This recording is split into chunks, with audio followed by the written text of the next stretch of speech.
Olá, sou a professora Suelen.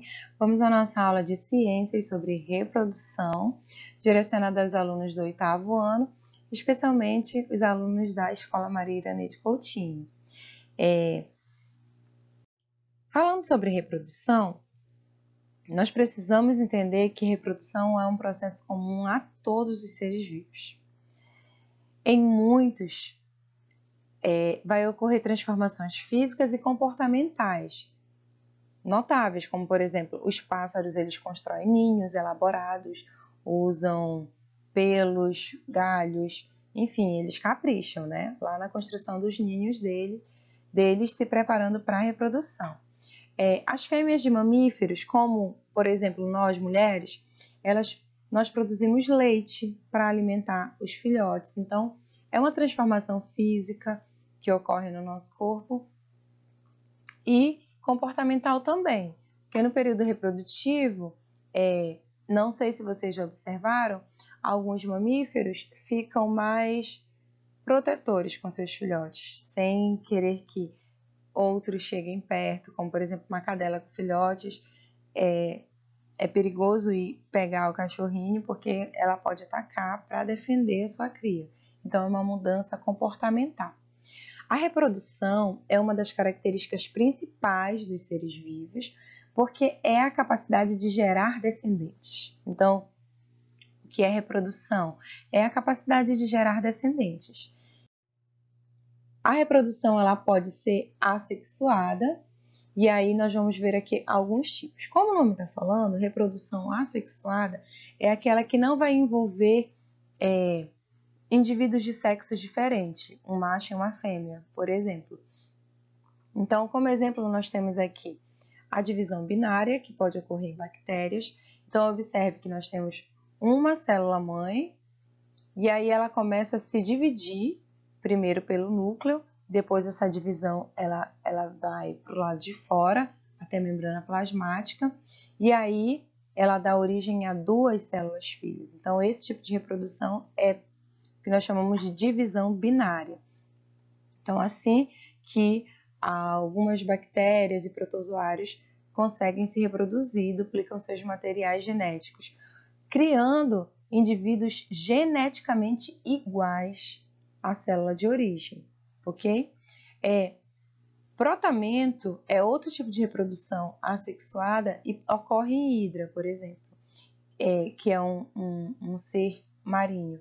Então, nós observamos aqui uma hidra, e aí, na segunda figura, nós temos um pequeno brotamento aqui no seu tronco. E esse brotamento, ele se solta, dando origem a outra hidra, né? Então, brotamento, como o nome já está falando, a partir de um brotamento, aquele ser vivo, ele origina outros indivíduos a partir dele, novamente com material genético igual ao do indivíduo que originou. Outro tipo de reprodução assexuada é a fragmentação, que ocorre em alguns seres vivos que têm alta capacidade de se regenerar, como por exemplo nas estrelas do mar. Observa aqui que era uma estrela aqui no alto, por algum motivo ela se dilacerou, foi cortada em duas partes, e aí cada uma dessas partes dá origem a uma nova estrela do mar. Então nós vemos aqui um grande poder de regeneração, o que vai formar dois indivíduos iguais geneticamente ao indivíduo de origem. Outro tipo de reprodução assexuada bastante utilizada, por mim, pelo menos, eu também conheço algumas pessoas que usam muito, é aqui o que nós chamamos de estáquia.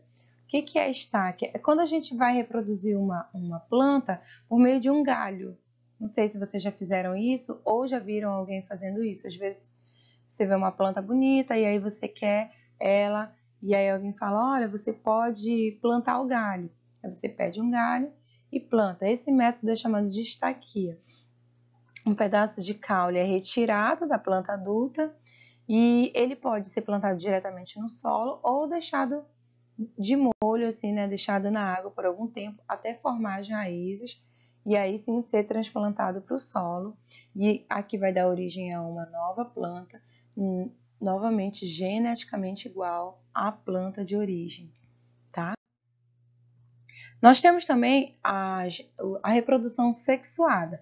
Agora sim, ao contrário da reprodução assexuada, a reprodução sexuada ela vai envolver dois indivíduos diferentes, um macho e uma fêmea.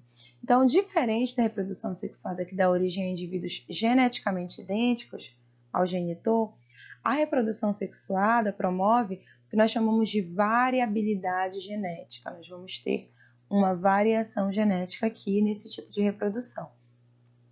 Nós temos aqui na imagem, uma imagem microscópio, dos gametas da nossa espécie humana. Temos aqui um ovócito e um espermatozoide.